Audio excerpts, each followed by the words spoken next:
Chico Xavier encontrava, quando ia para a Fazenda Modelo, que era o seu ambiente de trabalho, sempre com um rapaz que ele criava situações embaraçosas. Este rapaz tinha umas ideias ilógicas e uns pontos de vista irreverentes e falava que não acreditava na reencarnação. Chico, com toda a simplicidade, lhe explicava e principalmente tentava convencê-lo a fim de que ele não permanecesse na dificuldade de perdoar os seus inimigos, nos sentimentos de mágoa, de vingança. Mas aquele homem sempre insistia. Chico sempre o encontrava no caminho e para ele era um transtorno, até que um dia, antes de encontrá-lo, Chico vinha pensando no caminho. Ao encontrá-lo, chegou e disse: eu vim pensando em você e desejei que você reencarnasse e tivesse uma mãe muito brava para poder lhe dar boas chineladas, a fim de você despertar e perceber o valor da vida, perceber o quanto vale a pena viver e fazer o bem e não ficar renitente e resistente nos seus pensamentos. Aquele homem sorriu, mas sentiu a energia de Chico Xavier e então passou a mudar, abandonando seus pontos de vista irreverentes e lógicos. E então fica o aprendizado de que muitas vezes nós precisamos ser enérgicos para que o outro venha a perceber o real valor das coisas. Nós estamos dando início ao programa Kardec Responde e com vocês nós iniciamos com muita alegria, desejando muita paz. Um homem mau, com auxílio de mau espírito, que lhe for devotado, pode fazer o mal ao seu próximo? Não, Deus não o permitiria. É certo que existem pessoas que têm um poder magnético muito grande, o que Kardec, à época, estudava chamando de eletromagnetismo. Essas pessoas dotadas de uma força elétrica, que seria o poder magnético, seria a energia que essas pessoas têm em si, elas podem sim, utilizando essas energias na direção do mal ou utilizando mal essa energia, poder prejudicar, sim, algumas pessoas, pode ser danoso. E como se trata de energias manipuladas pela força do pensamento e da vontade, é certo que essas pessoas irão ter o concurso de espíritos igualmente inferiores para poder as ajudar. No entanto, nós não deveremos acreditar miraculosamente em poderes mágicos em que certas pessoas seriam dotadas e capazes de fazer o mal apenas porque querem fazer. Existem os processos de recepção, de transmissão. Nós vivemos num mundo mergulhado de energias em todo o universo e a transmissão, a emissão e a recepção. Se aquela pessoa a qual for vítima de uma influência negativa por parte de um encarnado ou desencarnado, e esta pessoa, conforme uma antena de um rádio e o dial desse mesmo rádio estiver sintonizado, equivalente ou evidentemente essa pessoa vai sentir essa influência. Mas se nós estamos sintonizados com o bem, buscando viver a proposta de Jesus, vigiai e orai, nós estaremos numa sintonia melhor. Então, não se determina o destino das pessoas simplesmente porque se quer fazer o mal, mas tudo depende como nós conduzimos a nossa própria vida. Qual pode ser o efeito de fórmulas e práticas com as quais certas pessoas pretendem dispor da vontade dos espíritos? O efeito de as tornar ridículas, se essas são pessoas de boa fé. Existem pessoas outras que têm a condição de enganar, de se utilizar de determinadas fórmulas mágicas e práticas esdrúxulas para impressionar determinadas outras pessoas. Não existem, segundo o Espiritismo, palavras sacramentais, símbolos que são poderosos, palavras mágicas que tenham o poder de influenciar e dominar os espíritos. No mundo espiritual rege a ação do poder, do pensamento e da vontade. Determinadas as práticas exteriores nada condizem se o espírito não está concentrado com aquele objetivo que deseja realizar. Se ele direciona as suas energias, a sua vontade e o seu pensamento em busca do mal, certamente ele encontrará espíritos inferiores que o auxiliará. Se ele direciona o seu pensamento e a sua vontade na direção do bem, certamente que ele será instrumento de espíritos benfeitores e realizará grandes prodígios na linguagem miraculosa, mas que não estão senão nas leis da natureza. Nós vivemos no universo mergulhado de energias e deveremos, então, nos tornar instrumentos do bem. As práticas de feitiçarias, de bruxarias, não têm efeito senão sobre aqueles que vivem nesse mundo e assim se impressionam, porque as pessoas não têm o poder de decidir o nosso destino, senão o nosso livre-arbítrio, a construção da nossa vida e os caminhos que nós escolhemos, juntamente com a permissão de Deus. Deveremos ter medo de práticas, de bruxarias, influência de pensamentos invejosos, de mal olhado. Certamente que tudo isso são resultado das energias manipuladas. Mas, se essas práticas e vibrações determinam nosso destino, se assim nós aceitamos e se a elas nós nos submetemos, nós confiamos e entendemos, conforme a orientação de Jesus, que Deus é o nosso Pai e que nós somos herdeiros do universo, filhos da luz, e deveremos escolher os nossos caminhos, sabendo, conforme a orientação de Dr. Bezerra de Menezes, não cai uma folha de uma árvore sem a permissão do nosso Pai que está nos céus. Aquele que com ou sem razão confia naquilo a que chama virtude de um talismã, pode, por essa mesma confiança, atrair um espírito, porque então é o pensamento que age. O talismã não é um signo que ajuda a dirigir o pensamento. Isso é verdade. Os signos, os símbolos, o talismã, o amuleto, ele servirá como referência para que o homem possa manipular o próprio pensamento e as suas energias. Existem espíritos no mundo espiritual que viajam na linguagem dos símbolos e dos signos. No entanto, o Espiritismo nos mostra que o mais importante na criatura são as suas intenções. Existem espíritos que ensinam as suas teorias, seus dogmas e seus conceitos, mas o Espiritismo vem nos mostrar a simplicidade das coisas, demonstrando que nós somos espíritos e para conectar-se ao mundo espiritual, basta a ação do pensamento e da vontade. Nós percebemos que à medida que o homem avança na sua moralidade e na sua intelectualidade, ele compreende a verdadeira natureza do espírito e se desmaterializa, aproximando-se assim da vida espiritual. Com todo respeito a quem se utiliza de amuletos e talismãs, porque na maioria das vezes as intenções podem ser nobres e assim atrair os bons espíritos para lhes ajudar, nós outros espíritas permanecemos conforme a orientação do codificador, de que o Espiritismo é uma doutrina que não adere a dogmas e rituais, porque é desnecessário, e assim o espírito encarnado, ele pode agir com a força do seu pensamento e da sua vontade.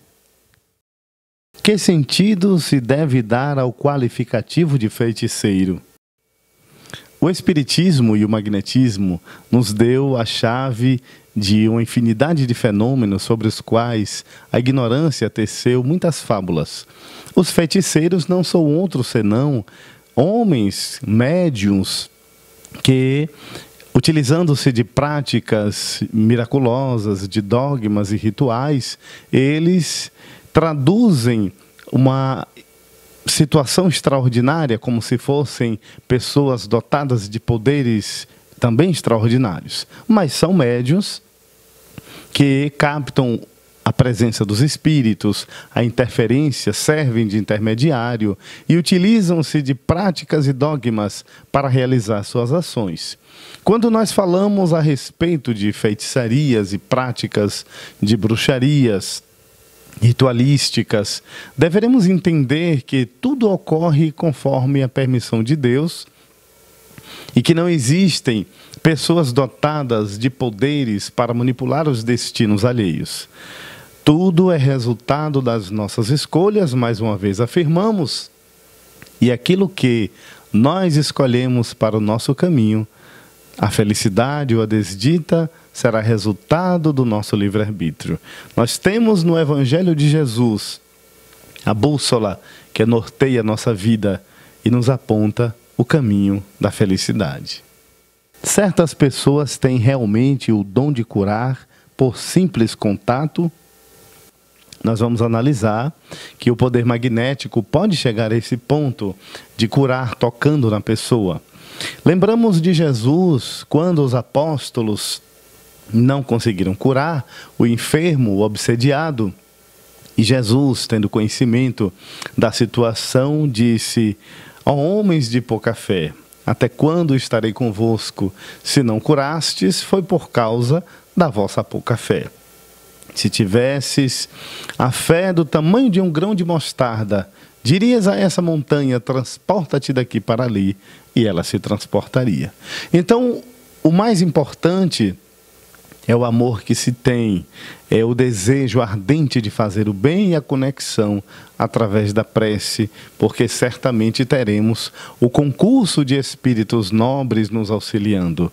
Teremos que ter cuidado com pessoas que fazem propagandas de cura, aquelas pessoas que realizam tarefas de atendimento e que fazem promessas miraculosas. Já nos dizia o próprio Evangelho: não acrediteis em todos os espíritos, mas experimentai se os espíritos são de Deus. Da mesma forma, deveremos ter cuidado com pessoas que fazem propagandas enganosas. O mais importante são as nossas intenções. O dom de curar está, conforme dizem os benfeitores, através do amor. O amor que deseja o bem, e naquele momento nos tornamos instrumentos do Cristo a favor do nosso semelhante. Uma mãe que abraça o filho com muito amor. Um pai que coloca a mão na cabeça do filho no momento de uma enfermidade. Um amigo que faz uma prece por alguém. Esses, em nome do amor, são verdadeiros médiuns do bem, e a fé e o amor pode nos levar a ser instrumentos de cura, sem que aí sejamos pessoas especiais. Tudo o que pedires na prece, crendo, o recebereis. Batei e a porta se vos abrirá, disse Jesus.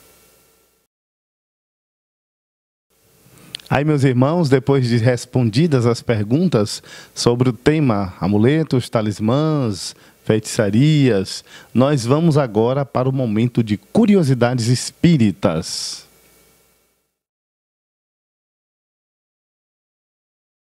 No Curiosidades Espíritas de hoje, nós vamos falar sobre sexo nos espíritos. Muitas pessoas têm dúvidas se os espíritos têm sexo do ponto de vista da anatomia ou se eles realizam relações sexuais.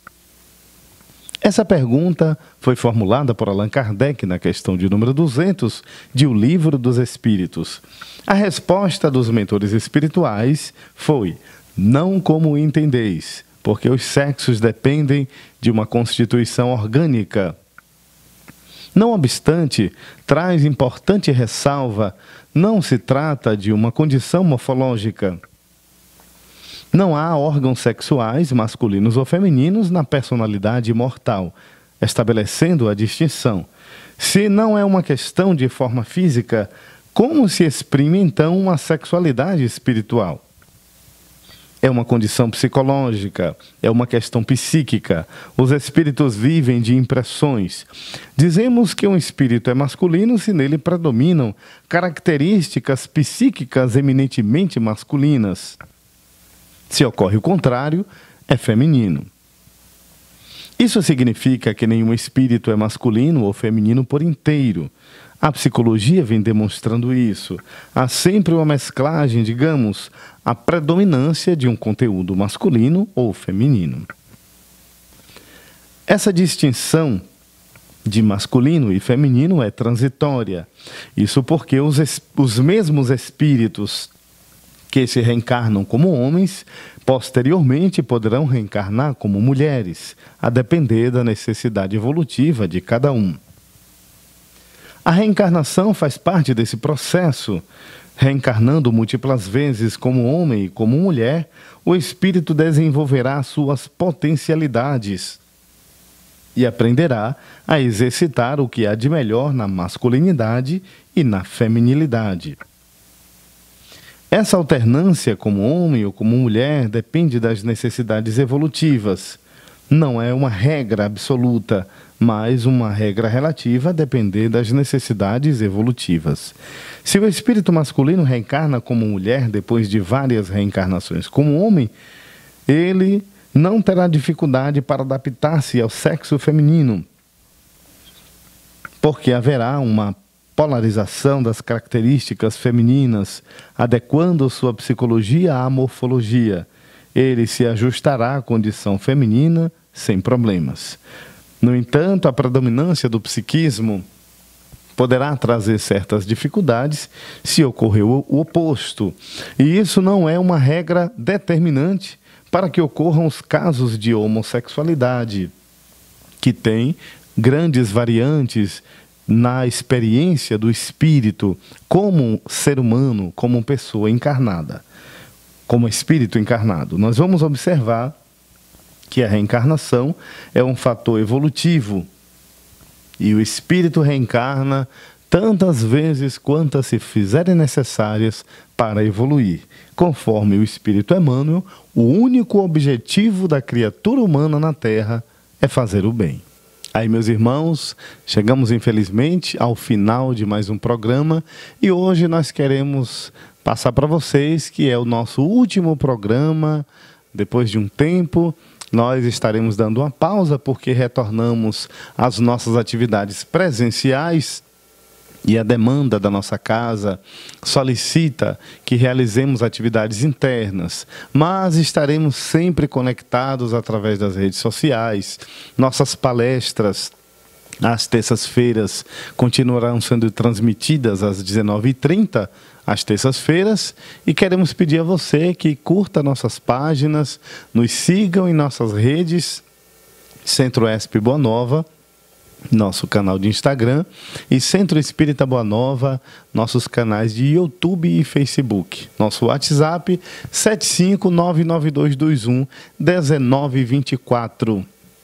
E agradecemos durante todo esse período que estivemos juntos, continuaremos e em breve estaremos de volta com mais novidades para você que merece uma mensagem muito positiva, merece nosso abraço, merece o nosso carinho. O nosso muito obrigado e até um próximo encontro. Fica com Deus.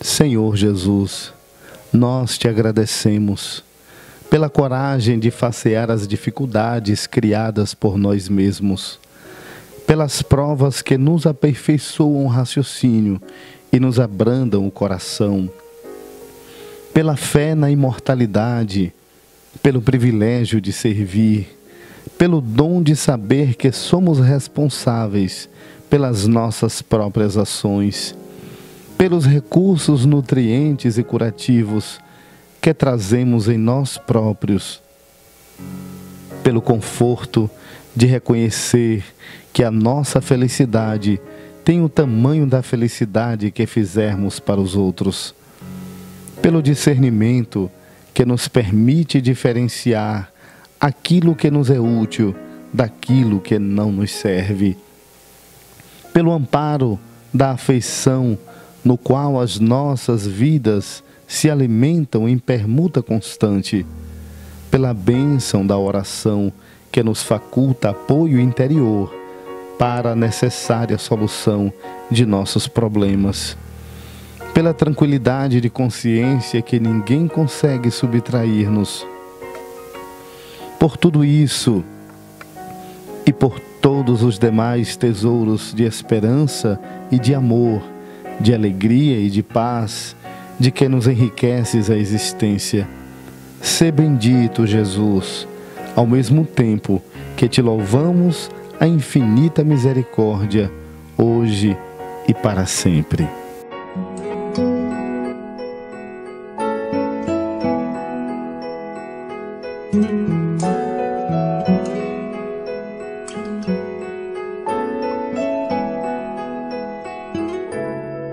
Quanta luz neste ambiente, descendo sobre nós, vibrando em nossa mente.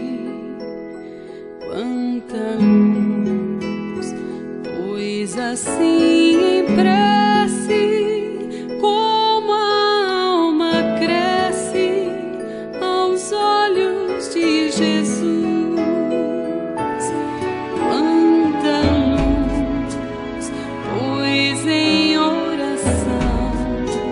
A voz do Mestre fala ao nosso coração. Quanta luz descendo sobre nós. Quanta luz, quanta luz,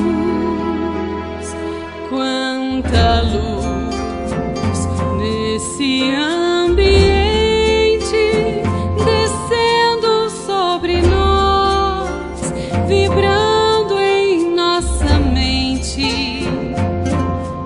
Quanta luz, pois assim em prece, como a alma cresce aos olhos de Jesus.